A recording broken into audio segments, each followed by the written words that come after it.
Joining us now to discuss a GOP-controlled Senate in the 119th Congress and President-elect Trump's potential recess nominations is James Wallner. He is a senior resident fellow at the R Street Institute. James, welcome back to the program. Thanks for having me. Remind our audience what the R Street Institute is and what you focus on. Well, the R Street Institute is a terrific organization. I would encourage everyone to check it out. It looks at real solutions for real problems. It's one of the best places for creative inquiry in Washington, D.C. today.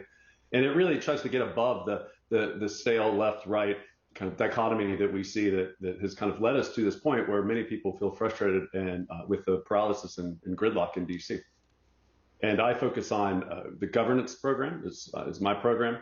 I focus on the Constitution and how our system operates, but more specifically Congress and in particular the United States Senate. It's something that is near and dear to my heart, having spent many years working there. And I'm fascinated by its rules. What can I say? Well, we are going to talk about the Senate for the next 45 minutes. And this week, President-elect Trump announced several key cabinet nominations and has asked Republican leaders in the chamber to allow recess appointments. Explain what that is. Well, the Constitution's appointments clause requires the president to nominate, then the Senate to confirm any judge or other officer of the United States. This is advice and consent. But it also has a provision in the Constitution that allows for the president to put officials into positions, including judges, when the Senate is in recess. Because for much of the Senate's history, the senators weren't in town, and it took quite a long time to get to town. This is before you could hop on a plane and get to D.C. from anywhere in the country in a few hours. And the idea was to ensure the functioning of the government while the Senate was away. But when the Senate returned, the Senate would have to then vote on that nominee if the president wanted that person to continue in that job for a longer period of time. Because recess appointment nominees, unlike other nominations, can only serve for a limited period of time. And when was the last time a recess appointment was used, and what kind of position have they been used for? Has it ever been used for a cabinet level position? Recess appointees have been used for pretty much every position. I mean, the presidents throughout American history have used them on a routine basis. They're not controversial in and of themselves. However, they've gained added controversy in this era of partisan polarization that we have. But they've also gained added controversy since former President Barack Obama appointed several commissioners to the National Labor Relations Board when the Senate was ostensibly not in recess, but he claimed they were, and that went to the Supreme Court. And there was a case, NLRB v. Noel Canning, which spoke to this issue and really limited the power of the president to make recess appointments. And this may be a tricky question, but who decides if a recess appointment can be used? Well, the first thing I like to say is that at the end of the day, no one is in charge. No one rules America. That's the point of America. Ultimately, it's the people, and the people will make a decision as to how their elected officials, both in the White House and in the Congress, act when they go back to the polls in the next election, right? And they can make their feelings known in between. But with regard to the powers of each branch gets to decide how it will execute its powers, use its powers under the Constitution, right? The president can certainly decide that, as President Obama did, that he wants to make a recess appointment. But if the Senate and House disagree, they have tools that they can use, the power of the purse and other things. They can even impeach if they want. And then the courts also have a role to play in this as well, as we saw in 2014 with the Noel Canning versus NLRB case at the Supreme Court. And you were talking about the chambers having control over the use of recess appointments. It was during former President Trump's, now President-elect Trump's, once again, his first term, that he threatened to adjourn Congress to push through nominees using recess appointments. How does that work? Well, the Constitution does give the president power to adjourn the House and Senate on extraordinary occasions. That's the term it uses, extraordinary occasions, when they can't agree, when they are in cases of disagreement between the two chambers in terms of the time of the adjournment. So the president has floated, or others have floated, this idea that maybe the president could use that to forcibly adjourn Congress and therefore create a recess, create the opportunity that he could then use this power under the Constitution to make recess appointments. But if you actually look at it, One, it's never been done before. It would be an extraordinary power that the president would use, something more akin to what the king had in Great Britain when we declared our independence, when the king could convene and dissolve parliament at will. And that's not something that the founding fathers were really thrilled about, right? But also, you have to be in a state of disagreement. And that's a very precise term. And it seems to me very clear that the Senate can control when it wants to be in a state of disagreement with the House and when it doesn't want to be in a state of disagreement with the House. We are talking with James Wallner. He's a senior resident fellow at the R Street Institute about the GOP-controlled Senate in the upcoming Congress and also President-elect Trump's potential recess nominations. If you have a question or comment for him, you can start calling in now. The lines: Democrats 202-748-8000, Republicans 202-748-8001, Independents 202-748-8002. And James, you talked about both chambers. You mentioned both chambers, although appointments and nominations usually go through the Senate. What is the House's role? What can they do when it comes to nominations? You're absolutely correct that the Senate, and only the Senate, has a role in that confirmation process. The House does not. However, if the president wants to make a recess appointment, or if the president is to make a recess appointment, the Senate has to be in recess. And the Senate can control when it goes into recess, when it adjourns, and when it doesn't adjourn. However, the Constitution requires the Senate to get the permission of the House if it wants to adjourn for more than 3 days. And so this will involve the House, whether the Senate wants to or not, or whether the president wants to or not. You have to have both chambers in agreement to adjourn for a sufficient period of time in order for the president to have the opportunity to make a recess appointment. And for viewers who regularly watch Washington Journal, you probably see us dip into a House pro forma every now and then.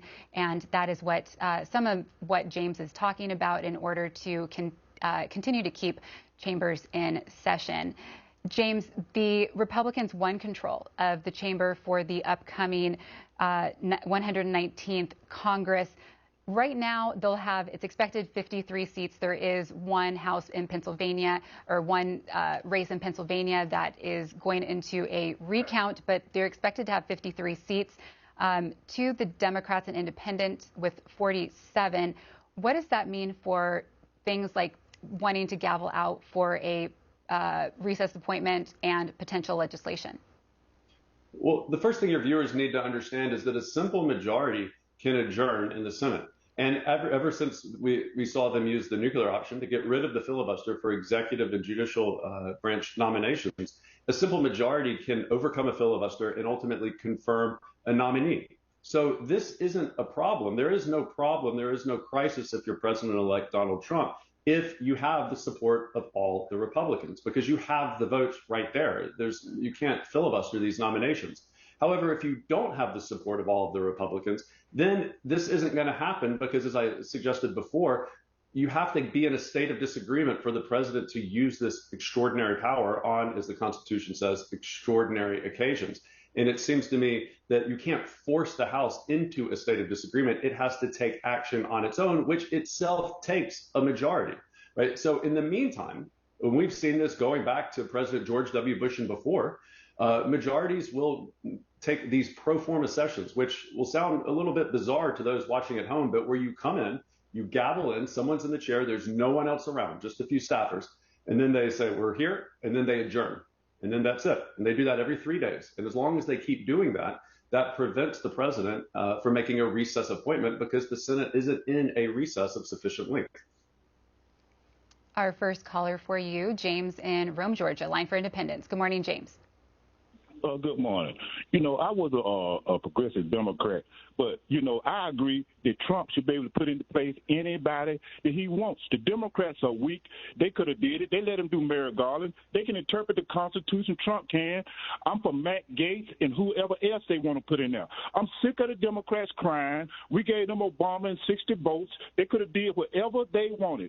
Do not use the filibuster to stop y'all from passing any legislation. Pass it. The people who who voted for Trump, and what I'm trying to say is they should live through whatever he wanted to do. All the Democrats do is complain all the time and stuff about the Constitution and this and all that and everything else.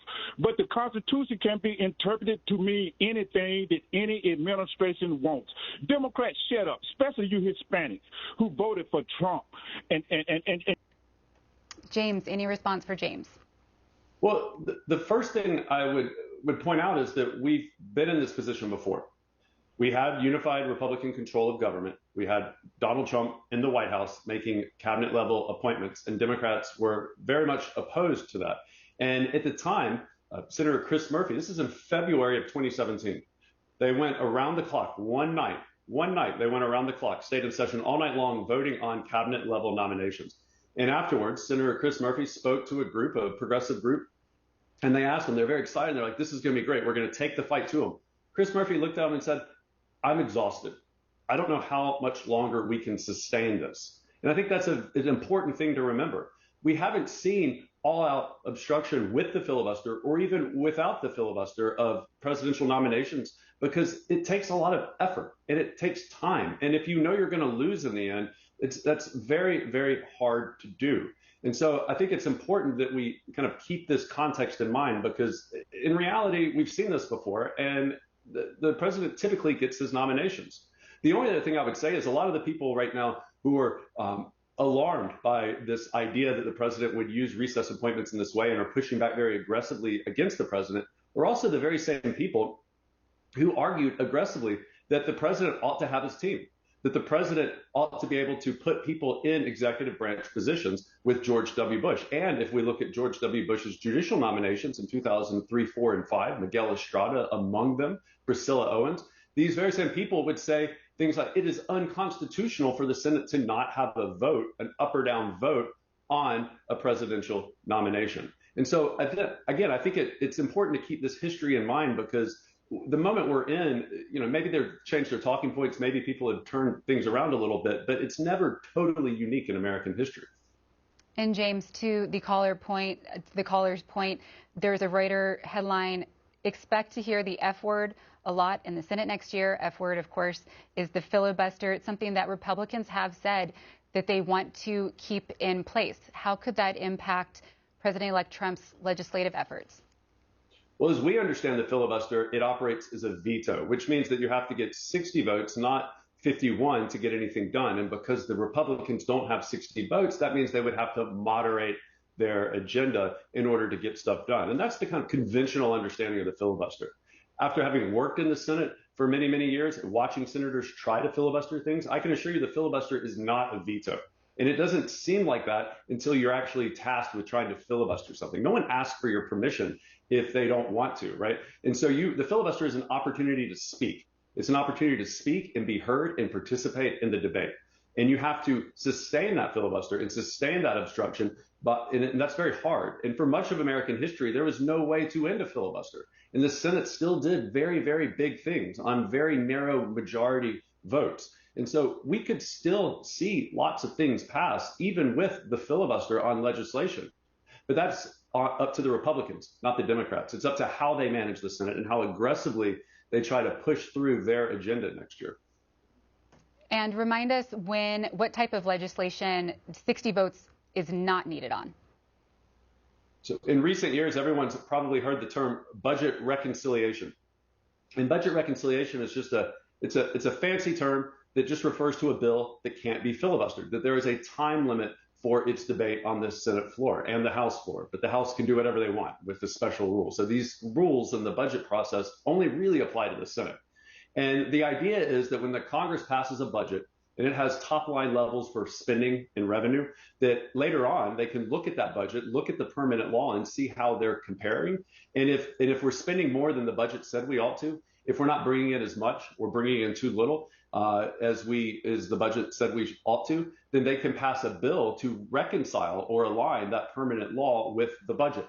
And that's what this budget reconciliation measure does. But it's ostensibly meant to only focus on budget-related items, not policy-related items. But of course, both parties have used budget reconciliation in recent decades to do purely policy-related stuff. Richard in Allslip, Illinois. line for Democrats. Good morning, Richard. Yeah, I just had a basic question.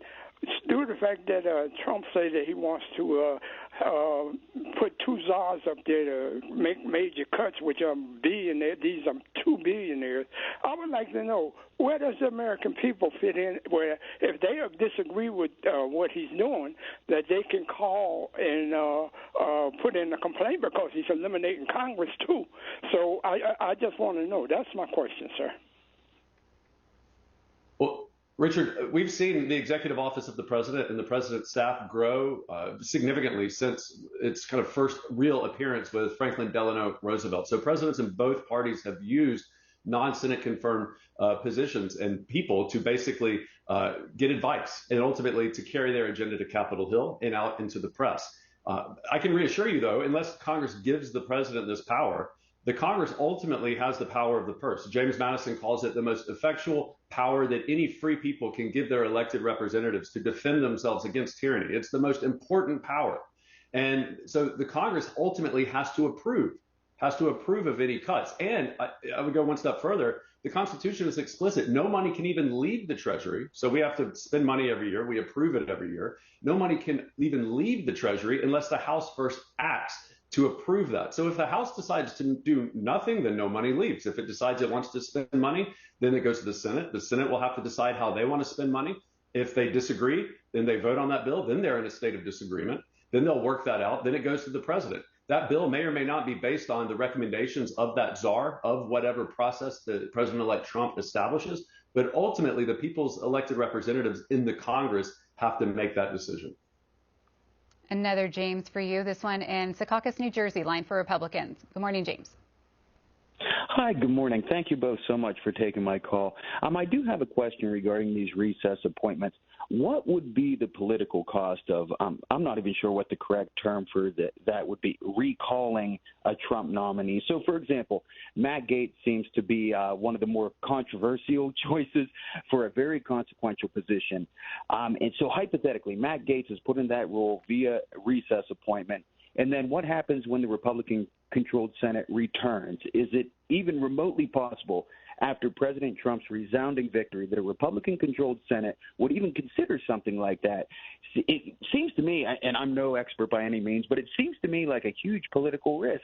I mean, some of them are up for re-election in 2026. So to me, it seems that they want to do anything and everything to keep President Trump happy and his supporters happy after such a resounding landslide victory. So the president can't nominate the presumptive attorney general nominee until he's sworn into office. But once he's in office, then that nomination can be made. That nomination will then go to the Senate. The Senate Judiciary Committee will review it. If the Senate Judiciary Committee, after reviewing it and has a hearing, wants to vote on it, they vote on it. Then it goes to the full Senate.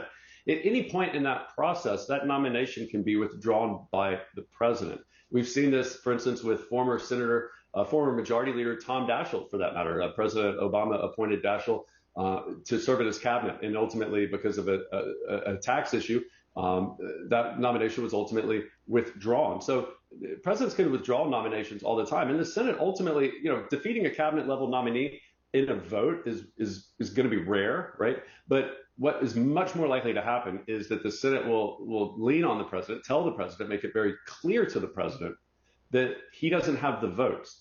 If he doesn't have the votes, at which point the president would then presumably withdraw the nominee. But of course, President-elect Trump is unlike other presidents in many respects, and so it's unclear whether or not that would be the case.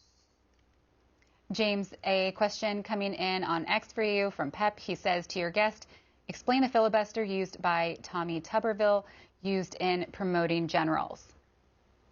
So what Senator Tuberville did was not a filibuster. So this is why we think the filibuster is a veto. Because again, the filibuster is just the opportunity to stand up and talk. You can't call a vote in the Senate as long as a senator is speaking or seeking recognition to speak. And as all of you know, standing up and talking takes a lot of effort, and you get the lights on you and the cameras are rolling and there's other places you want to be and your colleagues are grumbling and maybe your spouse or your kids back home are like, why aren't you coming home? There's a lot of things that factor into that and make it very hard to sustain. What Senator Tuberville did was just simply say no. And the Senate has rules, right? And it can follow those rules. And for much of its history, those rules led it to do big and great things. But just like the House today, the Senate doesn't really follow its rules all the time. Instead, it creates new rules. It just cuts to the chase. And the mechanism it uses to do that is what we call a unanimous consent agreement. You would say, I ask unanimous consent that, we take these 5 nominations here, let's put them together and just confirm them, right? That's, something that you would do. But when you ask for unanimous consent, you are asking for everyone's consent. This is a vote which essentially requires 100 senators to vote yes. You're essentially asking for Senator Tuberville's permission at that point. At which point, Senator Tuberville is completely justified if he wants in saying no, because after all, you asked for his permission. And I would submit to you that if you don't want Senator Tuberville to say no, then don't ask for his permission and just use the rules instead of asking for unanimous consent. David in New York, line for independence. Good morning, David. Good morning. Thank you for taking my call.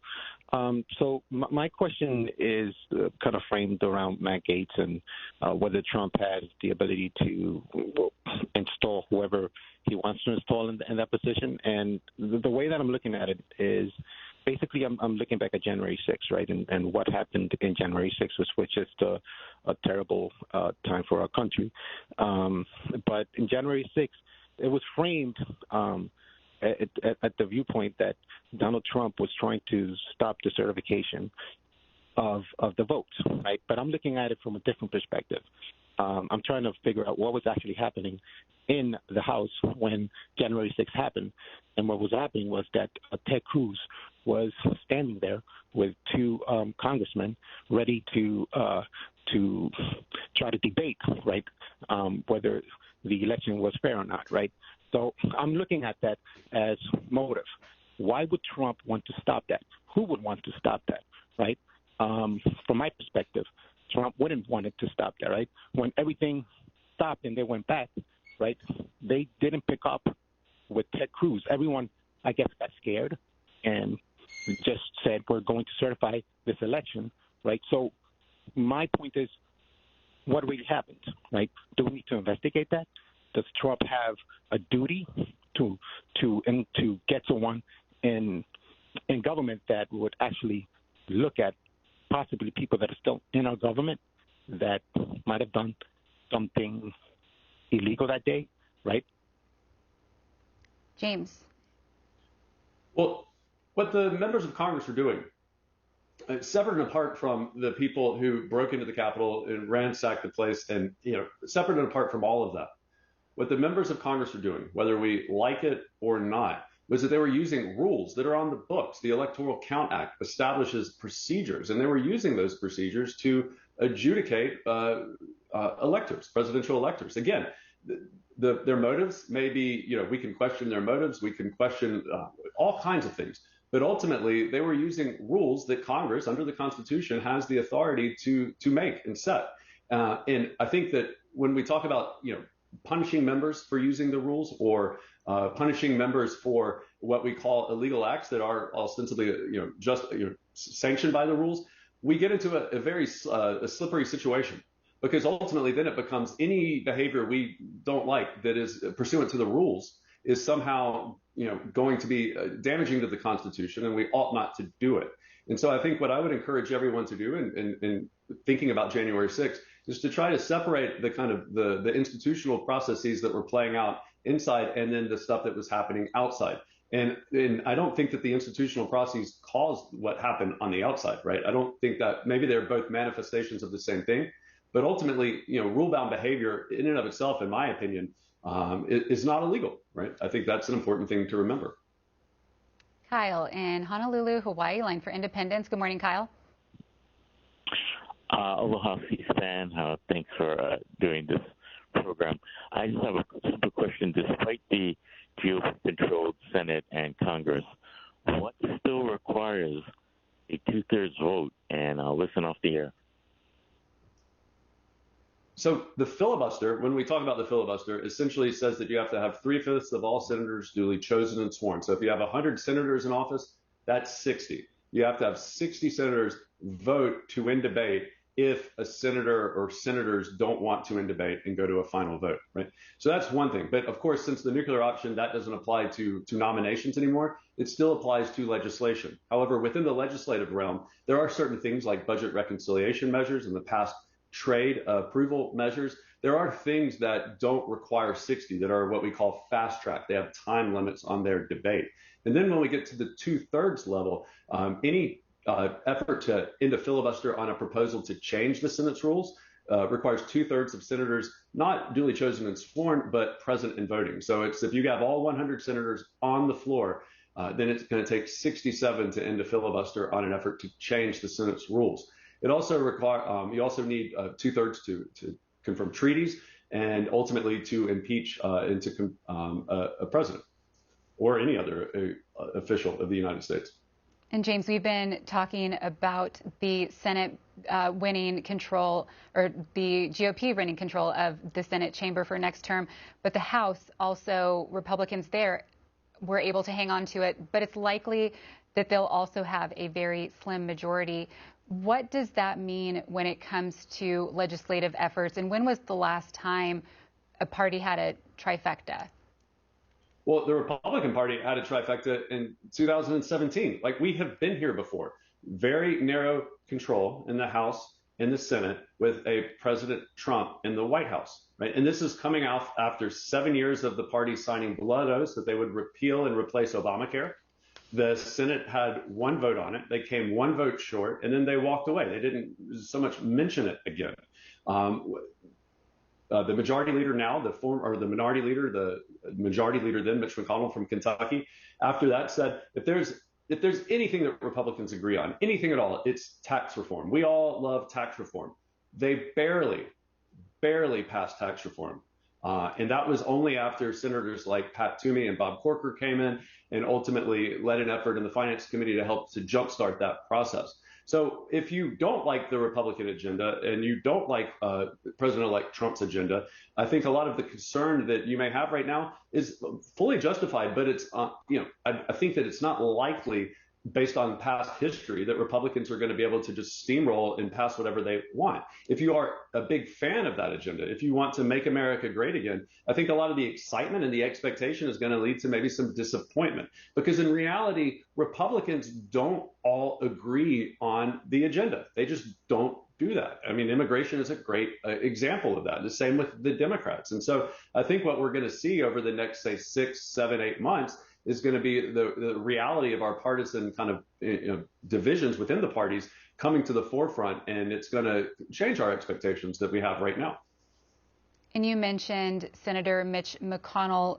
He has stepped down from his leadership role of the party after 18 years. And this week, the Senate Republicans elected John Thune of South Dakota as their new leader. What do we know about his relationship with President-elect Trump? Senator Thune, like most Senate Republicans, has a relationship with President-elect Trump. He's been making efforts to get closer with the President-elect Trump. And even when he was president before, he comes from a state in which the president is very popular. But look, any Senate leader is going to have a relationship with the president, especially the president of your own party. I think the question becomes, when that Senate leader is seen as just doing the job of that president versus helping to facilitate the process for all of the senators and all of his or her own senators in their own party. And we saw this, Alvin Barkley, he was known as the president's man. He was another majority leader from Kentucky, incidentally, and his president was Franklin Delano Roosevelt. And he was criticized. He was criticized for being too close to FDR. And at one point, he resigns his seat as leader. And then the Senate Democrats come in and unanimously reelect him the very next day. And so I think there's a give and take here, right? Because ultimately, when we say the president's agenda, what we're talking about are an agenda that the voters of these senators want to pass, right? And so it's not that the senators are working for the president. It's that they are, basically doing things that their voters want them to do. But when that changes and their voters decide they don't want that to happen, or the senators themselves say that's just a bridge too far for me, then they're going to expect their leader to work for them and not for the president. Audrey in West Babylon, New York, line for Democrats. Good morning, Audrey. I wanted to know if the senators refuse to do the recess, will their states be impacted? Will their states be impacted, James? Well, the impact would be if they refuse to help President Trump, if they vote against his nominations for that matter, or they speak out very aggressively against the president and his effort to make a recess appointment, right? There would be a political ramification if the president-elect is very popular in their states, and then that would play out and say as soon as 2 years from now, when one class of the Senate is up for re-election. But in the near term, it's not like it's going to have an impact on any one particular